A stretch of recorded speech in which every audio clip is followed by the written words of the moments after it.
നമസ്കാരം. ഇന്നു പരിചയപ്പെടുത്തുന്ന ഇന്ത്യൻ നഗരം ആഗ്ര ആണ്. മുഗൾ സാമ്രാജ്യത്തിൻ്റെ തലസ്ഥാന നഗരമാണ് ആഗ്ര.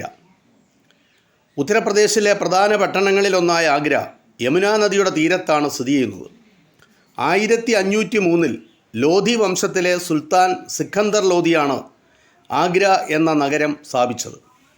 അദ്ദേഹത്തിൻ്റെ പത്നി മുംതാസിനായി ഷാജഹാൻ ചക്രവർത്തി പണികഴിപ്പിച്ച താജ്മഹൽ എന്ന ലോകാത്ഭുതം ആഗ്രയിലാണ് സ്ഥിതി ചെയ്യുന്നത്. താജ്മഹൽ കൂടാതെ യുനെസ്കോയുടെ ലോക പൈതൃക പട്ടികയിൽ ഉൾപ്പെട്ട നിർമ്മിതികളായ ആഗ്ര കോട്ട, ഫത്തേപൂർ സിക്രി എന്നിവയും ആഗ്ര നഗരത്തിലാണ് ഉള്ളത്.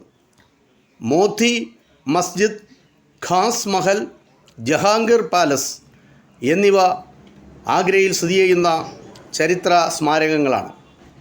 ആഗ്ര നഗരത്തിന് മുഗൾ ഭരണത്തിൻ്റെ ചരിത്രവുമായി അഭേദ്യമായ ബന്ധമാണുള്ളത്. ഇന്ത്യയിലെ പ്രസിദ്ധമായ ആഗ്ര എന്ന നഗരത്തെപ്പറ്റിയുള്ള ചെറിയ വിവരണമാണിത്. നിർത്തുന്നു. നന്ദി. നമസ്കാരം.